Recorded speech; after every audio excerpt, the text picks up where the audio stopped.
सत्र हमने देखा कि जो प्लेटफॉर्म वाली कंपनीज हैं, स्पेशली जो एक्सचेंज चलाती हैं कंपनीज, वहां पर काफी ज्यादा गिरावट रही। एमसीएक्स में करीब 7% के आसपास की गिरावट रही, तो बीएसई के शेयर में करीब 9% के आसपास की गिरावट हमने देखी है। संतोष जी, आपसे जानना चाहेंगे, बीएसई लगातार 5 सत्र की गिरावट, और 5 सत्र में 21 से 22% ये शेयर टूट गया है। बीएसई के बारे में कहा यह जाता रहा है कि नहीं, चलने में आगे रहता है और गिरने में थोड़ा पीछे रहता है, लेकिन शुक्रवार को ये थियरी काम नहीं आई बाजार के। अभी आप इसमें और डैमेज देख रहे हैं आगे, या फिर आपको लगता है कि नहीं ये संभल जाएगा? ये गोल्डमैन सैक्स की रिपोर्ट भी आई है, वो कह रहे हैं कि न्यूट्रल का व्यू है इस पर। यस, बीच एक इस स्टॉक ने देखा तो एक ब्रेकडाउन दिया है 5000 के साइकोलॉजिकल सपोर्ट लेवल का। बट अब जिस जगह पर बैठा हुआ है कि इंपॉर्टेंट डिमांड जोन है, आप यहाँ देखोगे 4600 से जो 4450 का जोन है, यहाँ से इसमें एक रैली की शुरुआत हुई थी दिसंबर के महीने में। तो इस जगह बैठा हुआ है, तो अगर ये जोन बचाने में कामयाब हो जाता है तो यहाँ से एक रिकवरी की उम्मीद की जा सकती है।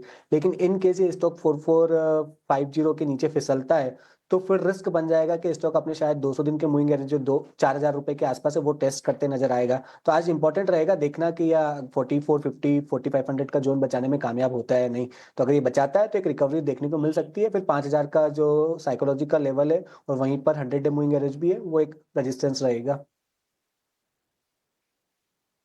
शेयर की बात करते हैं, जहां पर हमने बीएसई को 5 दिन करते देखा है, तो मोइल के शेयर में भी 5 सत्र की गिरावट रही है और शेयर आ गया है 300 रुपए के नीचे। हालांकि मोइल के लिए आज एक पॉजिटिव खबर है, और खबर यह है कि कीमतों में उन्होंने 6.5 से 10% तक की बढ़ोतरी की है। मोइल, अगर मान लीजिए आज गिरावट थमती है संतोष, तो क्या इसमें तेजी करें या फिर अभी रुक जाएं, क्योंकि स्ट्रक्चर तो वीक ही दिख रहा है इसका।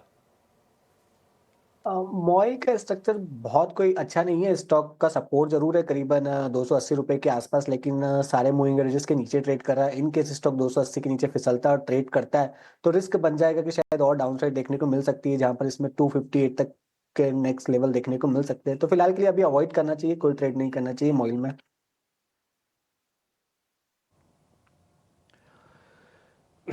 ठीक है, अलग अलग ट्रेड हम आपसे लगातार इसलिए पूछ रहे हैं क्योंकि इस समय मौका है शायद कुछ पोजीशंस लेने का। ठीक है, गुरांग सर से एक पता कर लेते हैं। गुरांग सर, अगर मार्केट में, चलो ठीक है, मैं टेक्निकल एक नो हाउ आपके सामने रखूं तो ज़्यादातर टेक्निकल एनालिस्ट अभी ये कह रहे हैं कि एक बार बेस बन सकता है। अगर आज ही मेरे को, आज ही सोमवार का दिन नई सीरीज शुरू हुई है ऑलमोस्ट, है ना, तो मेरे को अगर कुछ पोजीशंस लेनी है, 2-4 शेयर्स के नाम बताओगे सर आप? सर ज़्यादा मत बताइएगा क्योंकि इतने पैसे नहीं हैं। 2-4 शेयर जो आपके टॉप प्रायोरिटी लिस्ट में हो ना, वो बता दीजिएगा। ज्यादा पैसे हो तो भी मुसीबत हो जाती है ना डिम्पी भाई। तो अच्छा है कि ज्यादा पैसे नहीं है, क्योंकि ज्यादा पैसे आते हैं तो फिर हाँ हाँ। मन चंचल हो जाता है इसकी वजह से। लेकिन हाँ, मझौले सूचकांक में कुछ हाँ मेरे ख्याल से ध्यान लेने लायक है। और वहाँ पर हॉस्पिटैलिटी क्षेत्र में इंडियन बैंक है, वो पसंद आता है।